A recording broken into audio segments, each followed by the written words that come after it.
Hey guys, this is Drax, and as we are nearly at the point where we get our hands on the 10-hour trial of Star Wars Battlefront 2, I thought I would share some of my best moments from the beta with you whilst giving you some details on the upcoming game.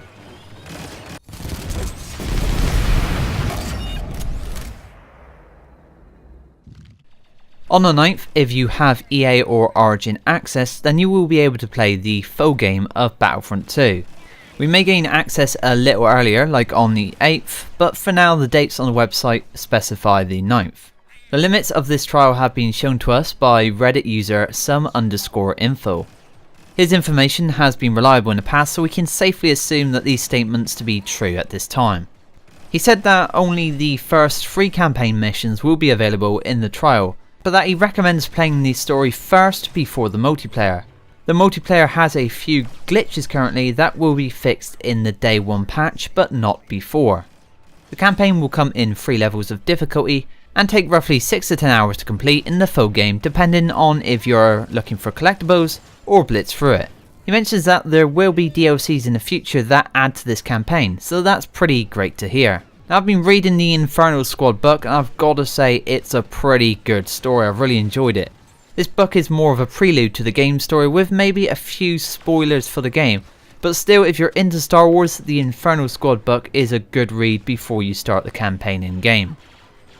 Moving on, what is interesting, and I think this applies to the full game, is that some heroes will be locked at first and we'll have to unlock them with credits to use them all. This applies to Sidious, Chewie, Iden, Leia, and one version of the Millennium Falcon, who will all cost 5,000 credits. The Falcon, I'm told, comes in 2 versions, one with Han at the controls and the other with Rey. And then we'll also have to unlock Luke and Darth Vader, who will cost 10,000 credits. So if you want to play as those heroes, then you have to spend some credits on them. I'm currently not sure if these heroes come in bundles to unlock them, or whether each has to be unlocked individually.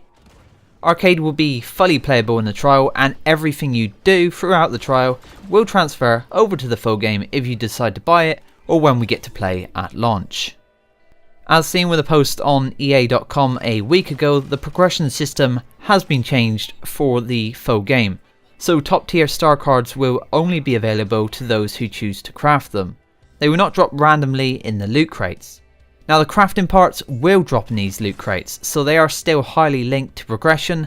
However, as seen here, there are plenty of challenges available, so that will help us to unlock plenty of crates, crafting parts, credits and weapons. Similar to the hut contracts in the last game, but in a simpler format, I think. The post on Reddit also tells us that the game will balance players based on skill after a few rounds, so it sounds like a good system is in place here. And Jedis have been further changed so they actually get tired, I think via a cooldown system. So any excessive lightsaber slashes actually slow your hero until he or she recovers. There is also a mention that no anti-hack has been made specifically for this game.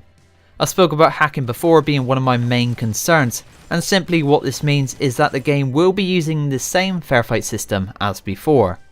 My guess is that we'll have a few tweaks to hopefully improve on what we see in Battlefield 1. The size of the game is estimated to be 46GB, and with the trial coming on the 9th, I would say it's worth clearing some hard drive space for it.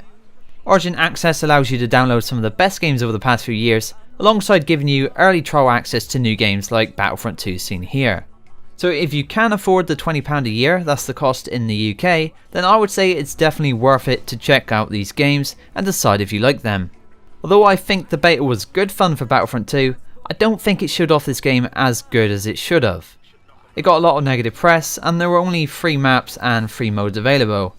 At least with the trial you can fully check it out for yourself and decide if you should buy it or not. In my opinion, that's better than watching a review. But still, upon release I will be given my full honest thoughts of the game. Currently I'm really looking forward to it, and truth be told I've been counting the days until release. I'm going to be looking to do a few live streams during the trial as well, so if you want to drop in then feel free. But anyway guys, that's a few more details there for you to take in. Hopefully you've enjoyed the gameplay. As always, thanks for watching and I'll see you next time. Perfect harmony.